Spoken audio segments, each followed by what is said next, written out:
La historia de la civilización romana se comprende por tres etapas: la monarquía, la república y el imperio.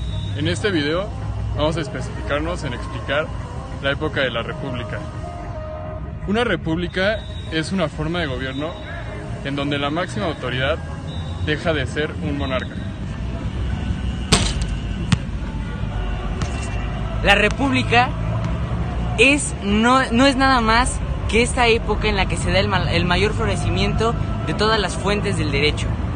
Además, Roma es sin duda cuando se vuelve la potencia mundial de aquellas épocas. Con la caída del último rey etrusco, Tarquinio el Soberbio, Roma se convierte oficialmente en una república. Los romanos querían proteger sus fronteras y expandir las mismas.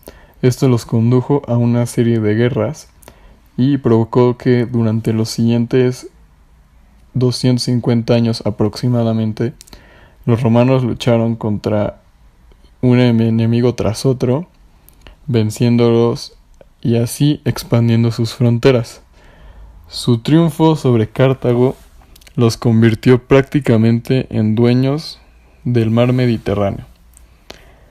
En este mapa podemos ver que el color verde señala la extensión territorial que tenía la república, y podemos notar que esta abarca gran parte de Europa y pequeñas partes tanto de África como de Asia.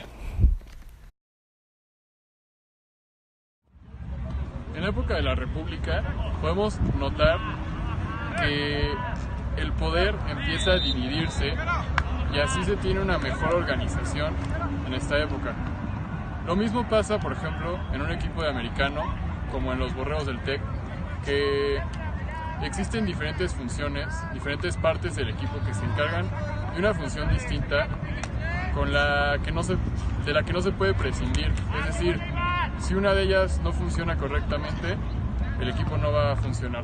Para entender un poco, con mayor facilidad, cómo fue que se dio la república tras muchos años con la monarquía como forma política de gobernar, tenemos una fábula conocida de Meneno Agripo que nos habla de la disfuncionalidad social en Roma y cómo los plebeyos, tras grandes brechas sociales, abandonan la ciudad y deciden ir a un monte a intentar realizar su vida. Es en este punto cuando los patricios notan que no es posible la solventar de la ciudad y la vida en armonía sin esta clase social. Es por lo cual acuden a ellos y pues buscan una manera de remediar las cosas y de llegar a un acuerdo. En términos deportivos podemos ver situaciones similares en casos muy recientes. De hecho, en esta temporada del fútbol soccer europeo tenemos al jugador croata Mateo Kovacic, exjugador del Real Madrid, que como método de protesta para que se resolviera su situación en cuanto a dónde iba a jugar, cuándo iba a jugar, él dejó de asistir a los entrenamientos y de esa forma, tras su acto, por así llamarlo, rebelde, de abandonar los entrenamientos, pudo llegar a llamar la atención de los directivos del equipo y así llegar a una resolución en cuanto a su problema, el cual ahora es jugador del Chelsea, y pues esa protesta y ese método le ayudó a concretarlo, de la misma forma que los patricios se vieron forzados a ofrecer ciertas cosas a los plebeyos, tales como el consejo de la plebe, el tribuno de la plebe, perdón, y los plebiscitos como fuente formal del derecho, cuestión que analizaremos más adelante. En la época de la República se da una nueva forma de gobierno conocida como el triunvirato, que era ejercida por tres personas aliadas entre sí, las cuales eran tres generales muy poderosos en Roma, que eran Julio César, el favorito de la plebe, Pompeyo, quien triunfó en la región de Hispania, y Craso, que era el hombre más rico de Roma. Ellos firmaron un acuerdo táctico, que se le llamó de esta forma, triunvirato, para dividir el gobierno de Roma.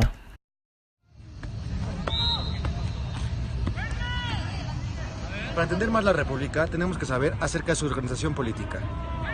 Se acabó la figura del monarca, ahora empiezan los magistrados. Eran 6 tipos de magistrados. Los primeros, cónsules, encargados del poder militar y civil de Roma. Los pretores, eran los encargados de impartir justicia. Dentro de esos pretores había 2, urbanos y peregrinos. Urbanos era para los ciudadanos de Roma y peregrinos para los extranjeros. Terceros, edile curules, que no era nada más que una policía urbana.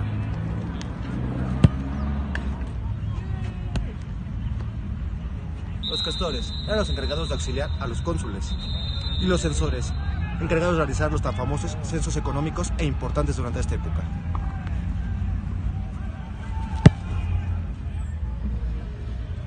La última magistratura, esta de tipo extraordinaria, son los dictadores. Estos dictadores aparecían en época de crisis y solo podía durar 6 meses en el cargo para resolver dicha crisis. Como ya habíamos mencionado, los magistrados, algunos, poseían de imperium. El imperium es esta facultad de mando que tiene ciertas limitaciones. Una de las limitaciones es la colegialidad, que está compuesta o define a que forzosamente tienen que haber 2 o más individuos en el mismo poder.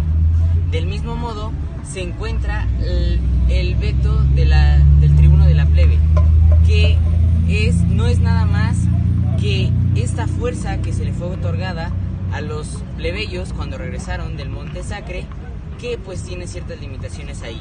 Y por último se encuentra la temporalidad. Ningún magistrado con imperium puede estar en el poder más de 18 meses. Además de este imperium, existe algo que se llama las potestas. Los magistrados que no poseen el imperium, entonces tendrán potestas. Entre estos se encuentran los ediles curules, los censores, que es esta especie de un cargo honorario, y por último están los cuestores.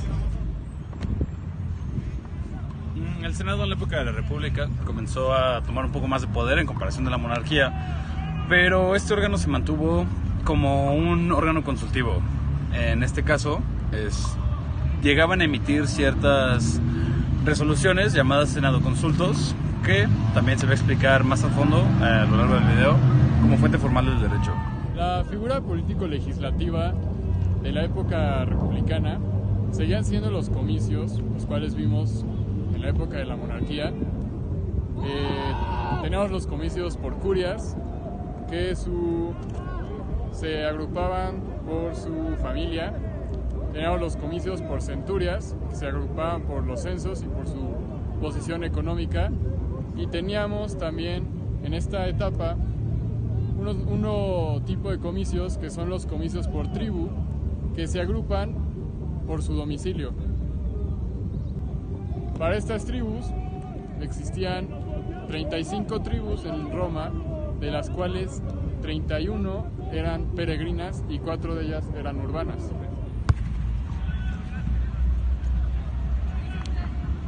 En este caso hablaremos sobre las fuentes formales del derecho en la República. Tenemos que entender que esta época es en la que más fuentes del derecho existen. En primer lugar tenemos a las leyes. Las leyes son estas disposiciones del pueblo realizadas en los comicios. Existen de 2 tipos. Las leyes rogatae, que son hechas o impuestas, elaboradas por las curias y por las centurias. Del otro lado tenemos a las leyes datae, que son estas elaboradas por los magistrados. Además, tenemos que el cuerpo de la ley está dividido en 3. En primero está el praescriptio, que es en donde viene la fecha en la que fue votada ante un magistrado y el nombre del magistrado. La segunda parte de la ley es el rogatio. El rogatio es la parte más importante de la ley, es lo que establece la ley. Y por último está el sanctio, que es esta parte en la que se va a establecer las sanciones si estas son infringidas. Además, nos remontamos a las leyes de las 12 tablas, que fueron elaboradas por 10 magistrados, también conocidos como decémviros. Las primeras 10 leyes fueron de índole público y privado, mientras la 11ª y la 12ª fueron creadas para reglamentar las otras 10. Después tenemos a la segunda fuente formal del derecho. Esta es los plebiscitos, que es todo lo que ellos ordenaban que les fue otorgado cuando regresaron del Monte Sacro. Además, esta primera fue impuesta hacia los plebeyos y ya después se aplicó de igual manera hacia los patricios y dio pauta a la creación de la ley Hortensia.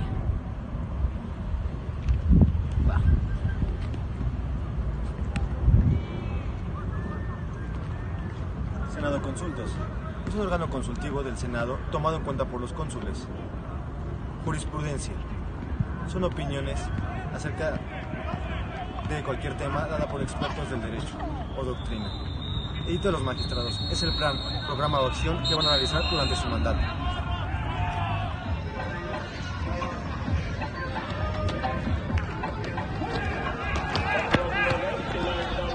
La República está comprendida en el periodo del derecho preclásico. Aquí, lo más importante es la seguridad jurídica, la solemnidad en los actos y la oratoria.